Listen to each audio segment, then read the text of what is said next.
FM Live. We're live streaming straight from the ARG grounds with expert in-depth commentary and real island insight all season long. Catch us Thursday 16th, Calypso Monarch, semifinals. Friday 17th, Soca Monarch semifinals. Saturday 18th, Teenage Pageant. Sunday 19th, Junior Soca. Tuesday 21st, Queen of Carnival. Friday 31st, Calypso Monarch. Saturday 1st, Panorama. Sunday 2nd, Party Monarch. Don't miss a single beat. Join WTP for the best coverage of Antigua Carnival 2026.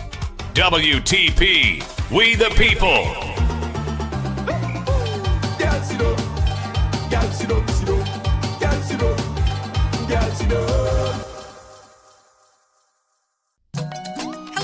Hello, summer. Hey, yeah.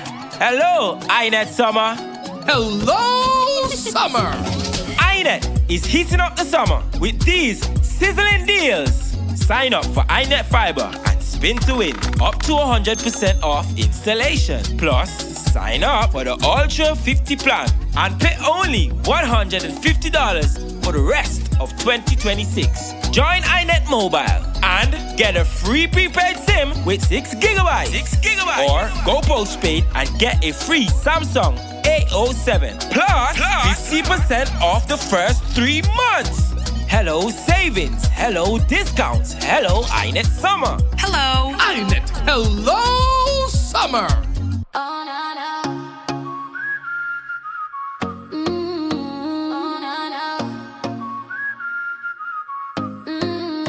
Paradiso water, fresh for the vibe. Ozonated pure, keep your cool inside. From Antigua to Barbuda, the island choice. Best price, best taste, hear the people rejoice.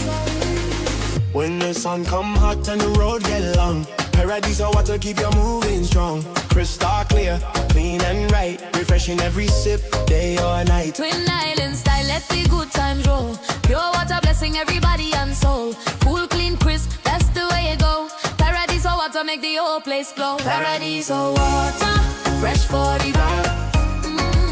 Ozonated pure, keep you cool inside. From Antigua to Barbuda, the island choice. Best price, best taste, hear the people rejoice. Oh. Pool party, beach day, road trip too. Paradiso water coming through for you. Premium quality, island fresh and clean. The #1 water in the Caribbean scene. Paradiso, drink and feel alright. Pure island water shining day and night. Paradiso water, taste the difference now. Best price, best taste, they love it somehow. Veggie World, your health we maintain. Veggie World, real life is sustained. Garden Cafe, for the best eats in the nation. Garden Cafe, where great taste meet nutrition. Veggie World, your health we maintain. Veggie World, where life is sustained. Come visit us today on Upper Redcliffe Street. Telephone number 268-562-0437 or email veggieworldanu@yahoo.com. While you're here, check out our Garden Cafe for the best plant-based eats in the nation. Garden Cafe, where great taste meets nutrition. Telephone 268-727-4437. Follow us on Facebook and Instagram. Veggie World Health Food Store. Veggie World, where life is sustained.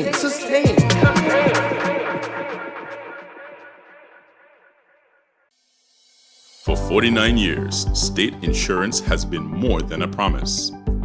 It's been a partnership you can rely on, supporting you as you build, operate, and grow your business, allowing you to focus on what matters most. And as you go about your daily routine, State is right there with you. State Insurance Company Limited. 49 years of protection and partnership, so you can live in a better state of mind. 93.5 FM, WTP. Temperature raging, Watch how my body spreading, watch how my body sweating. It's temperature that I get, my muscles aching. Body feel dehydrated, pupils are dilating. Like a cannibal fever. Whatever some boy Menace XL, right now you're locked into Carnival Fever at WTP 93.5. Ow!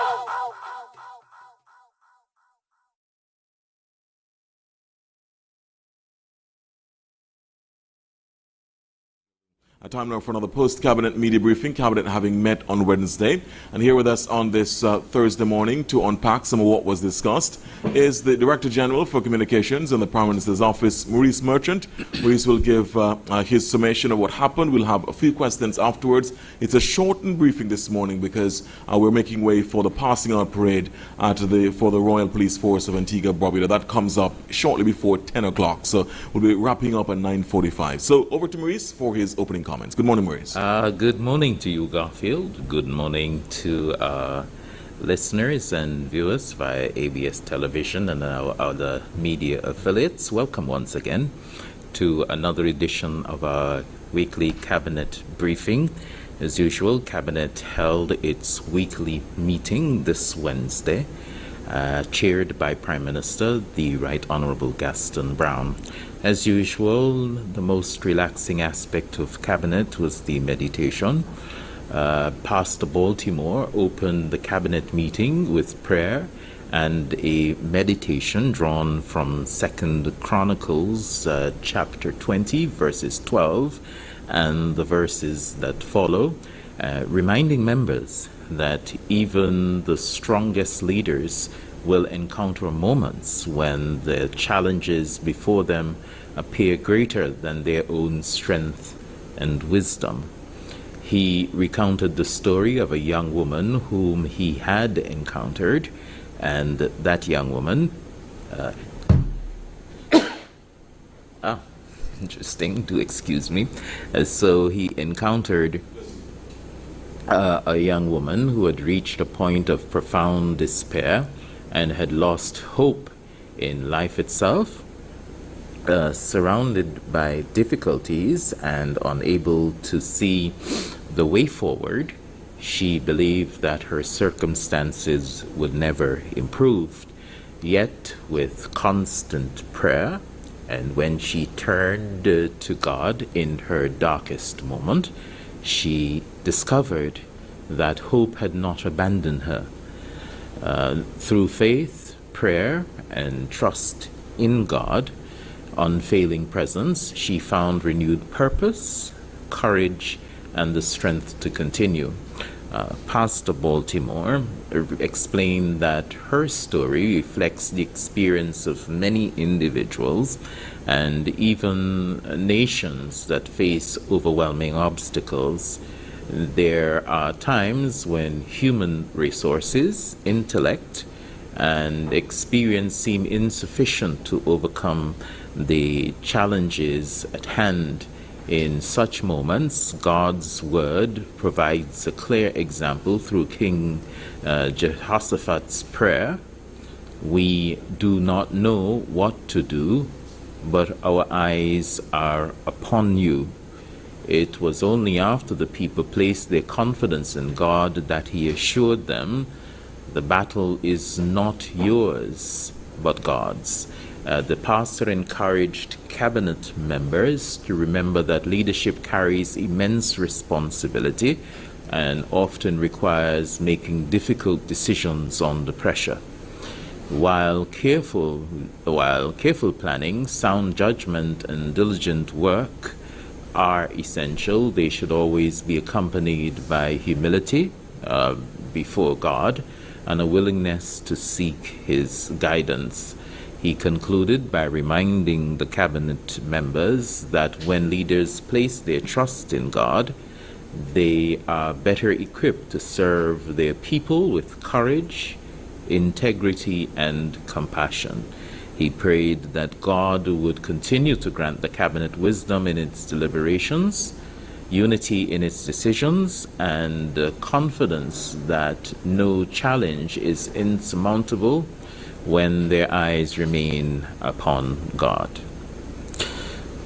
It was a lengthy cabinet meeting on Wednesday.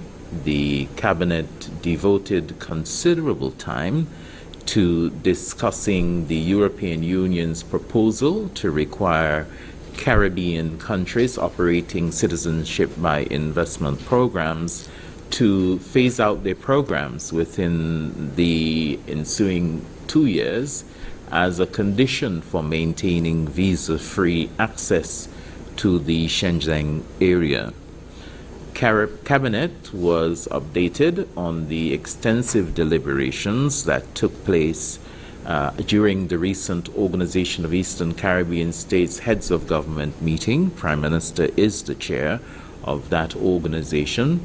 Member states reaffirmed the shared commitment to protecting their sovereign right to determine their own economic development strategies while maintaining constructive engagement with the European Union. So, Cabinet noted that Antigua and Barbuda's Citizenship by Investment program has been a critical pillar of the country's economic resilience, financing transformative national development projects, strengthening public infrastructure, supporting climate resilience initiative, also reducing public debt and creating opportunities for economic growth within or without imposing additional tax burden on the people of Antigua and Barbuda.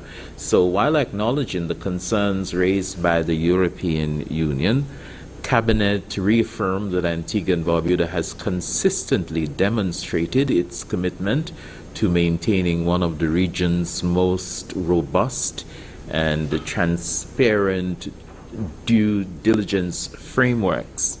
Now, over the years, the government has implemented successive reforms to the CIP program, strengthened international partnerships, enhanced background screening processes, and collaborated with regional and international stakeholders to ensure that the program meets the highest standards of integrity, transparency, and security. Cabinet agreed that Antigua and Barbuda will continue to examine all available options in responding to the European Union's proposal. In doing so, the government will be guided by the national interest, the long-term sustainability of the country's economy, and the need to preserve the sovereign right of the state to pursue legitimate economic development policies. A number of industry partners were invited to the Cabinet also on Wednesday, those who are involved in the CIP program, to share their views on the request of the European Union. Cabinet further agreed that Antigua and Barbuda will continue to work in close collaboration with its OECS counterparts and other regional partners to develop a coordinated and unified regional response. And so the government believes that continued dialogue and engagement with the European Union remain the most constructive path towards achieving an outcome that addresses mutual concerns, both the concerns of the European Union and Antigua and Barbuda, while respecting the sovereignty and the development priorities of participating states. The Cabinet of Antigua and Barbuda received a comprehensive presentation from the Director of Agriculture, the Permanent Secretary within the Ministry of Agriculture, Lands and the Bioeconomy, the project's consultant that we'll speak about in just a while, and manager of a project on the government's plans to establish modern livestock processing facilities at Betty's Hope. The presentation outlined the first phase of a broader national strategy that will see the construction of a modern small ruminant and swine abattoir, together with a dedicated poultry processing facility. Cabinet was advised that these facilities form the foundation of a long-term vision to establish a veterinary and livestock development complex that will serve as a national center of excellence for livestock production, veterinary services, food processing, research, training, and agri-business development. The presenters explained that the availability of Crown lands at Betty's Hope provides an ideal location to consolidate veterinary, livestock, and regulatory services while creating a permanent home for the veterinary and livestock division. This integrated approach is expected to improve operational efficiency, strengthen coordination among agencies, and generate long-term cost savings. Cabinet was informed that Antigua and Barbuda possesses favorable climate conditions, land resources, and technical expertise to support a vibrant livestock industry. However, the sector has experienced some decades of decline due to increased competition from imported products, paradial larceny, changing land use patterns, rising production costs, and climate-related challenges. So the proposed development is intended to do far more than provide modern slaughter facilities. It is designed to strengthen national food security, improve food safety standards, reduce dependence on imported meat products, expand opportunities for livestock farmers, and build greater resilience within the agricultural sector. The presentation also outlined a phased development strategy that includes expanding national livestock populations through improved breeding programs, better animal nutrition, enhanced veterinary services, and stronger farmer support initiatives. Further phases would incorporate meat packing and processing, cold storage, feed production, byproduct utilization, and other value-added agricultural enterprises that will create employment and retain greater economic value within Antigua and Barbuda. Now, this project is anticipated to cost the government around 15 million EC dollars. And as you are aware, government has been working at getting equipment and 2 new abattoirs. 1 abattoir and equipment is already on island, and so that gives the authorities within the Ministry of Agriculture the opportunity to commence the build-out of the facility there at Betty's Hope. And the Cabinet on Wednesday received a comprehensive presentation from a consortium of international investors outlining an ambitious proposal to establish a world-class horse racing and equine industry here in Antigua and Barbuda. The proposed development, valued at approximately US $100 million, envisions the creation of a fully integrated horse racing and equine ecosystem that would position Antigua and Barbuda as the premier destination for horse racing and equine services in the Caribbean. The investors indicated that phase 1 of the project is estimated at costing around 25 million United States dollars.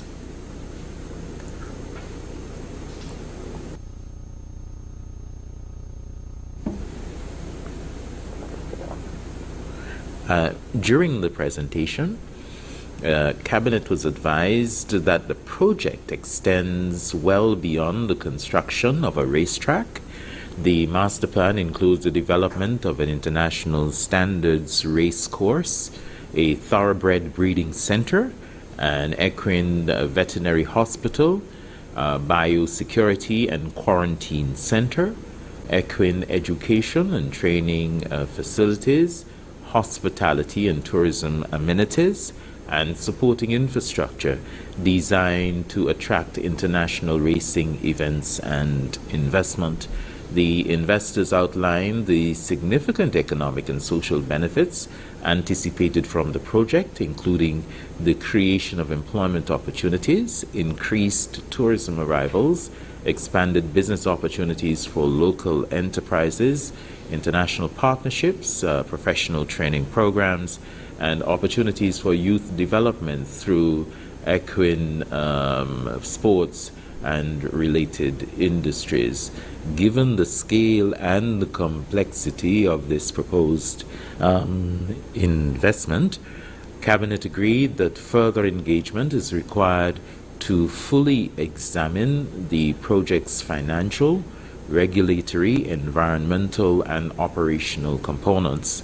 The investor group will therefore make a series of follow-up presentations to Cabinet, during which additional technical details, implementation timelines, investment structures, and regulatory considerations will be reviewed before the decisions are taken. The Cabinet of Antigua and Barbuda has reaffirmed its commitment to strengthening national food security and expanding agricultural production following an update from the Honorable Minister for Agriculture, Anthony Smith, on the government's agricultural land redistribution program. Now, you will recall that a few months ago the Cabinet announced that it will be taking back from unproductive farmers lands on Antigua and Barbuda that were to be utilized for agricultural purposes. And so that process is continuing, and the Minister advised the Cabinet that they are now in possession of approximately 682 acres of abandoned and underutilized agricultural lands that have remained unproductive for more than 4 years. The lands, which have been categorized through a comprehensive assessment conducted by the Agricultural Extension Division, include properties under the Extension Division, the Agricultural Development Corporation, the livestock holdings, and parcels with unresolved ownership. Cabinet was advised that the lands have been earmarked now for redistribution to qualified farmers who have demonstrated a commitment to agricultural production. So the first phase of the program of redistribution of land will see 50 vetted farmers receiving land or additional land locations to increase domestic food production and improve national food security. The Minister reported that a pool of applicants have been vetted through the Agricultural Extension Division, with allocations to be made in accordance with the order in which applications were received. So what will happen now to ensure accountability and productive use of land? Cabinet agreed that the initial allocations will be granted for a 6-month probationary period. During this period, the Ministry of Agriculture will closely monitor cultivation, productivity, and adherence to agreed development plans. Farmers who demonstrate active and sustained production will be granted long-term occupancy.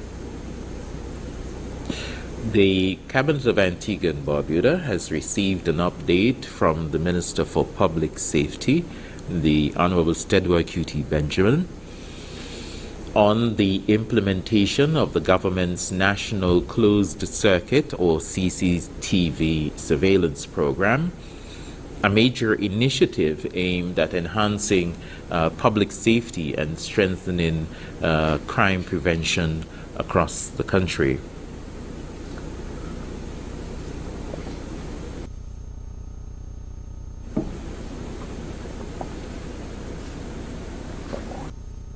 So the Minister advised the Cabinet that significant progress has been made in the rollout of the project, with 42 strategic locations identified for the installation of high-definition surveillance cameras across Antigua and Barbuda.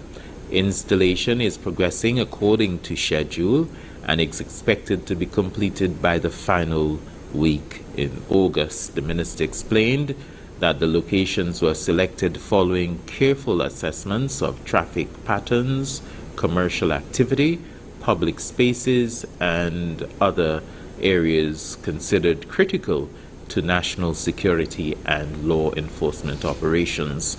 And so these new CCTV cameras will boost the current stock of cameras that are operated by the Royal Police Force of Antigua and Barbuda. And so these new cameras will be merged into their system of surveillance.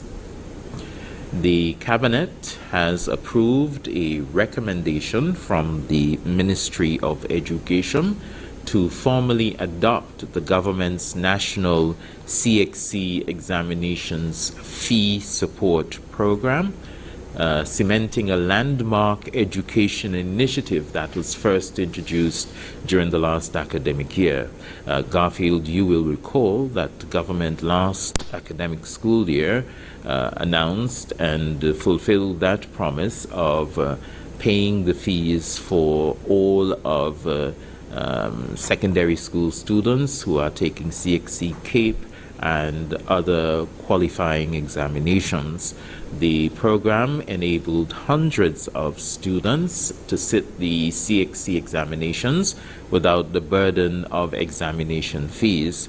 And so this is now an established government policy, ensuring that financial constraints do not prevent qualified students from accessing regional certification. So underneath the policy, government will continue to pay examination fees for eligible students enrolled in public and private secondary schools, the Antigua and Barbuda College of Arts and Sciences, ABCAS, and approved homeschooling programs who are sitting Caribbean Certificate of Secondary Level Competence, that's the CCSLC, Caribbean Secondary Education Certificate, CSEC, and Caribbean Advanced Proficiency Examination CAPE subjects. So the approved policy provides government funding for candidate entry fees, subject fees, and local examination fees. So the coverage in going forward, up to 5 CCSLC subjects, up to 10 CSEC subjects, and up to 5 CAPE subjects. Cabinet emphasized that the initiative represents a significant investment in the nation's human capital by expanding access to quality education, increasing opportunities for tertiary education and employment, and strengthening Antigua and Barbuda's workforce. Now, there are some qualifications or eligibility requirements. Citizens must be citizens of Antigua and Barbuda, or citizens of OECS member states that provide reciprocal benefits, are enrolled in registered public or private secondary schools, approved homeschooling programs, or at ABCAS, and are recommended by their school principal, meet the Ministry of Education's attendance requirements, and are first-time candidates for subjects being entered. And so students who are doing resits, students who are querying their grades, those fees will be the responsibility of the students. And so we will release further information or more in-depth information in our published cabinet notes.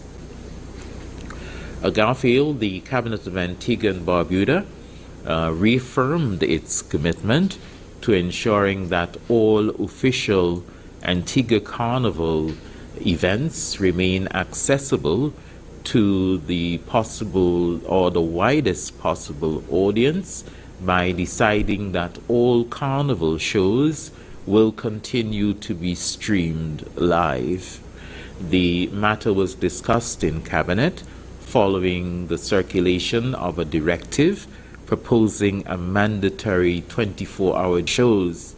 The Minister for Festivals, the Honorable Dwayne George, strongly expressed concern that such a restriction would significantly diminish public access to one of the country's premier cultural events and undermine the government's efforts to showcase Antigua and Barbuda to regional and international audiences. So, after careful consideration and the concerns expressed by the Honourable Minister for Festivals, Cabinet unanimously agreed that the public interest is best served by maintaining live broadcasts and live streams of official carnival events. Cabinet noted that Antigua Carnival is not only the nation's premier cultural festival, but also an important tourism and economic product that benefits from real-time exposure across traditional digital media platforms. So live broadcasts provide Antiguans and Barbudans at home and abroad, regional viewers, international audiences, and persons unable to attend the events in person with the opportunity to participate and celebrate the festival as it unfolds. Cabinet, however, also encourage Antiguans and Barbudans and visitors to go out in their numbers and support the events for Antigua Carnival. And so those are some of the items, Garfield, that were addressed at Wednesday's Cabinet meeting. Really appreciate it, Maurice. Maurice Merchant is Director General for Communications in the Prime Minister's Office. We have with us this morning Shanakisha Francis. Shanakisha is a news reporter at ABS Television Radio, and also along with us is the program's lead at the Government Information Services, that's Aziza Lake. So let's start this morning with Ms. Francis. Shanakisha Francis will start off this morning. Because we have limited time, as I said, we wrap this the post-cabinet media briefing by 9:45 to pave the way for the live broadcast of the passing out parade at the Royal Police Force of Antigua Barbuda. We'll be asking our colleagues to please confine your questions to 3. You can save the others for next week as well. Shanakisha, over to you. Good morning, Shanakisha. Your questions, please. Good morning, Mr. Burford. Good morning, Mr. Merchant. My first question, I'm just going to get right to it, of course, from point 1. Cabinet says the Citizenship by Investment Program has been critical to financing the national development. If Antigua and Barbuda were to lose visa-free access to the European Union, what would be the practical impact on the program and the country's economy? The Antigua and Barbuda Citizenship by Investment Program prides itself on Antigua and Barbuda passport being able to grant visa-free access to a number of countries, and these countries include the Shenzhen countries, most European Union countries, and so removing visa-free access from Antiguans and Barbudans or Antiguan and Barbudan passport holders would significantly impact the Citizenship by Investment Program. At the same time, in relation to this matter, government believes that it should not be dictated to, and hence is in constant collaboration with the European Union based upon their proposals that Antigua and Barbuda and other Caribbean countries who have Citizenship by Investment Program should phase out those programs. As I mentioned earlier, Antigua and Barbuda has one of the most stringent, one of the most highly scrutinized and transparent CIP programs. In fact, the stakeholders who attended cabinet briefing or cabinet meeting on Wednesday, they expressed concern that parallel or in relation to other countries that offer CIP programs, Antigua seems to be the most stringent. They made the comparison that in other countries it takes up to probably 6 months to process citizenship by investment applications in Antigua and Barbuda. They complain of 24 months being taken to process some applications, and that's due to the due diligence that Antigua and Barbuda incorporates into its citizenship by investment program before granting citizenship to any investor or anyone who wished to become an Antiguan and Barbudan owned this system. And so, recognizing the importance of the Shenzhen visa to the program, and also recognizing that Antigua and Barbuda must be able to chart its own course of development, the cabinet agreed that continued discussions, continued collaboration with the European Union is the best way forward at this time. Thank you so much. I'm going to go to point 2 now. Make sure. Okay, so the project is expected, well, is budgeted at 15 million EC dollars. Given the existing financial commitments already by the government, how does the government intend to fund this development, and what timeline is being considered? Funds have already been allocated for the abattoir, and it comes from the general finances, the general funds, capital expenditures, capital funding that government provides for a number of projects on Antigua and Barbuda. It is of vital importance to the agricultural sector, and so funds are always available for projects of this nature. So it was very easy for government to say that $15 million has been allocated to this project because of the importance to the agricultural sector and to the whole issue of food security that Antigua and Barbuda is pushing, and livestock, it believes, can play a significant role in us achieving a high standard of food security. Thank you. And my last question, I'm not asking any follow-up because we are limited. My last question, and of course I had to, I want to ask this because this has to do with the 24-hour delay for the live broadcasting of the carnival shows. If you can let us know, where did that proposed directive for the 24-hour delay originate, and what justification was given for it in the first place? The origin of that directive was not the topic of discussion. The topic of discussion was that consideration was being given to have a 24-hour delay based upon a notice that was circulating or conversations that were being had in the public media. And so the origins of that was not the main topic. The main topic was, what would the benefits be to have a 24-hour delay in comparison to streaming live? And the discussion to streaming live outweighed everything else, and hence that's why we are at the position of saying to the general public that, as per usual, streaming will continue of Antigua and Barbuda Carnival events.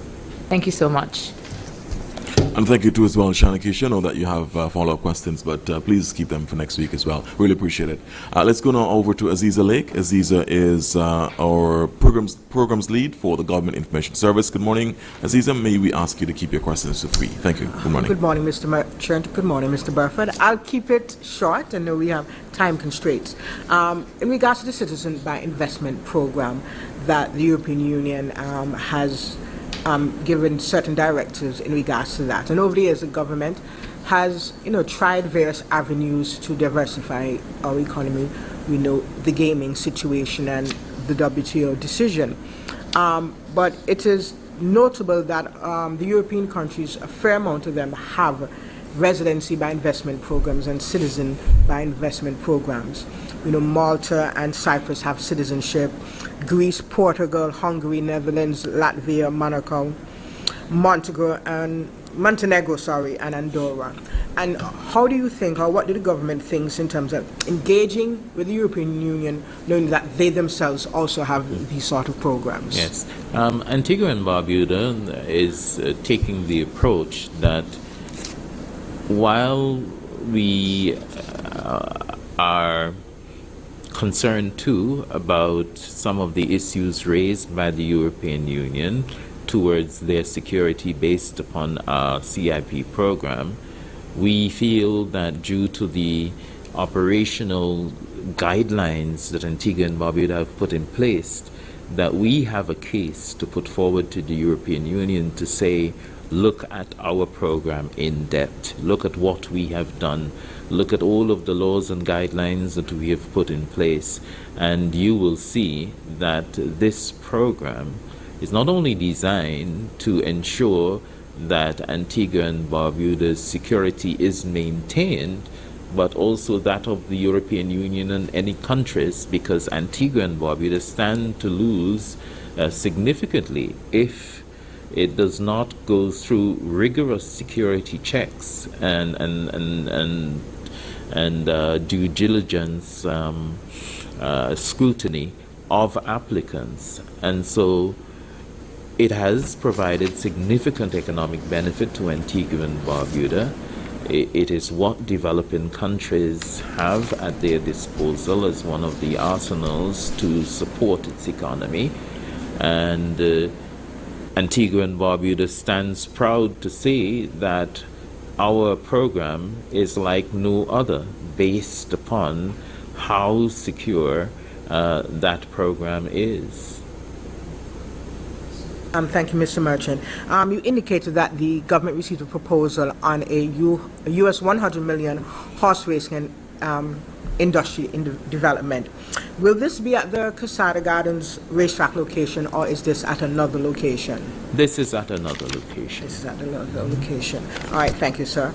And farmers, you discussed the redistribution agriculture lands program because there have been farmers who have underutilized and abandoned those agricultural properties. Quick question, farmers who have their land taken away for redistribution, will they have a future opportunity to get access to government land, or just a permanent prohibition?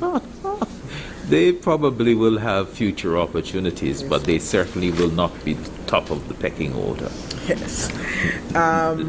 You also indicated that the government the cabinet received an update on the national CCTV surveillance program. Quick question, other jurisdictions have used CCTV programs for traffic and ticket management, meaning that when drivers are caught speeding via cameras or running the red light, they receive a ticket in the mail without interacting with the police. Have the Royal Police Force and the Cabinet Committee considered, these new ways of helping to control, the accidents and traffic management? They are under consideration, but at the same time, they are struck by reality that Antiguans and Barbudans might not be ready for such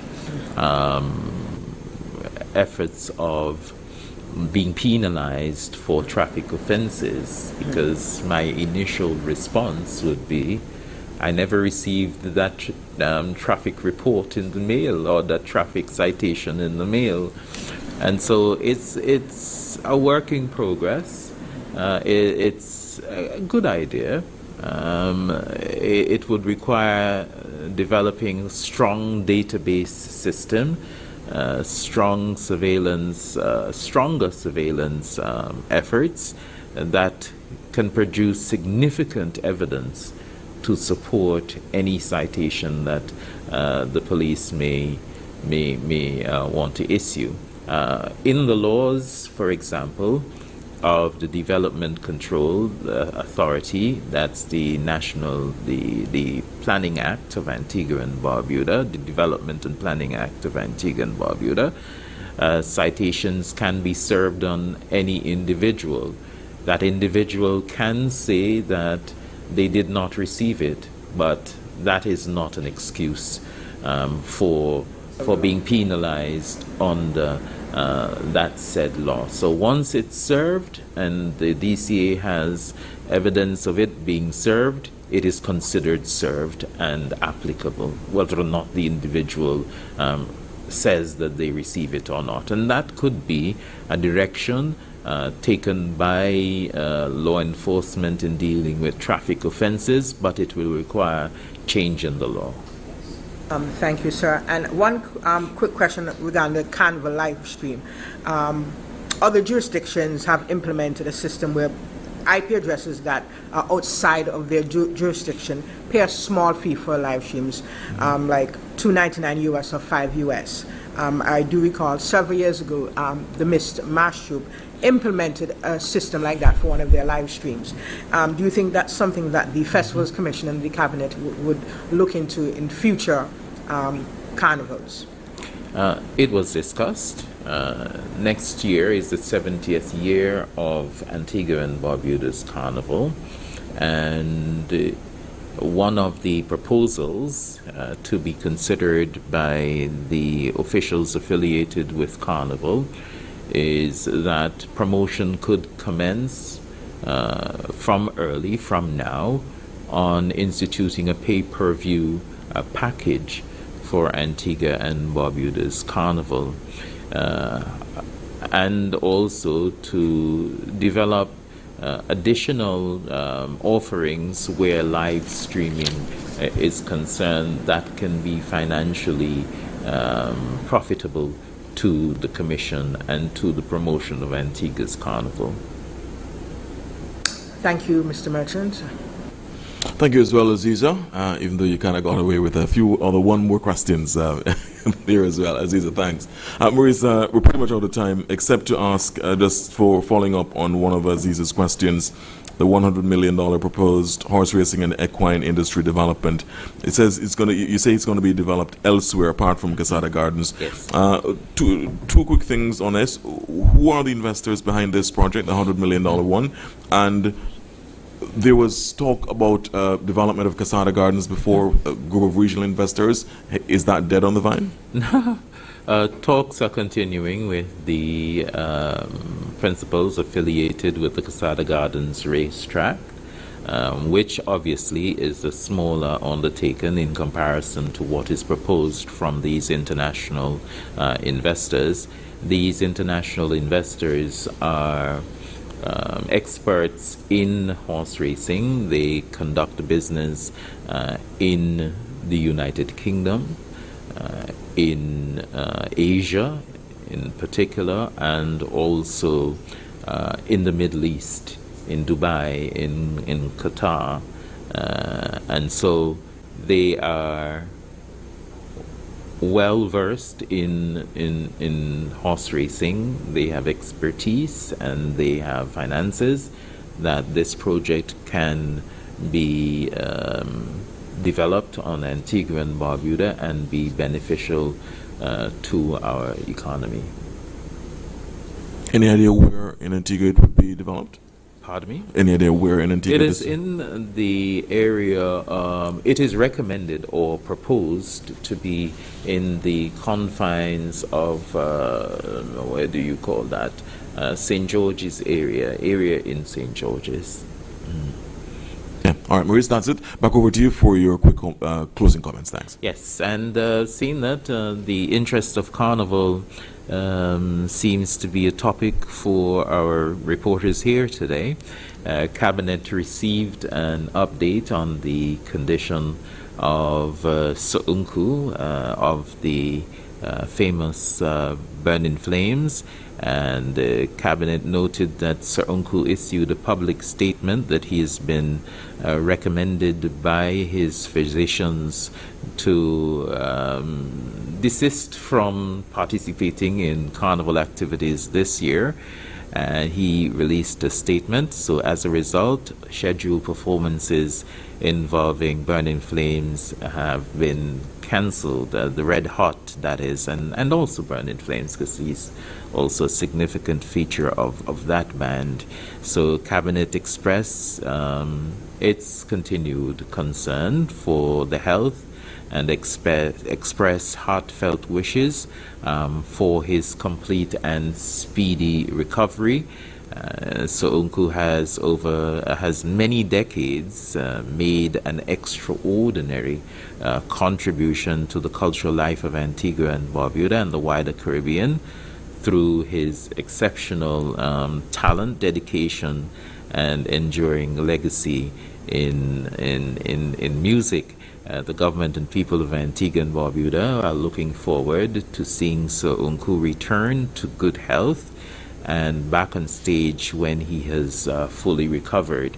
And Cabinet was very clear in advising So'unku to listen to the advice of his doctors, knowing how he can be very itchy when it comes to musical production and being involved in activities. So I think now this year's carnival is the first in a very, very long time that So'unku is not a major feature for Antigua's carnivals. So everyone is wishing him best of health and looking forward to hearing him and utilize the time to do what he does best and craft a few of those famous songs, those hits that have made him a special feature in Antigua and Barbuda's cultural industry. So those are some of the items that were looked at Cabinet's meeting this week, and so we thank you once again for spending some time with us and hearing about the work of the Cabinet of Prime Minister, the Right Honourable Gaston Brown. And just as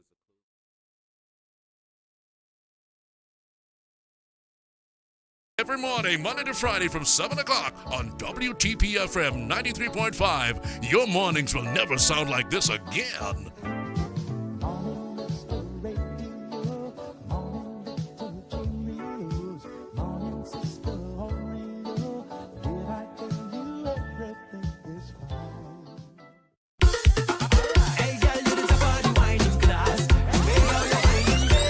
Sunday, August 2nd, one stage, two crowns, and non-stop energy. INET Party Monarch live at Carnival City. From smooth groovy vibes to pure Sheldon power soca. The biggest artists, the maddest performances, the wildest energy, all in one night. Tickets are only $40. Feel the vibes, feel the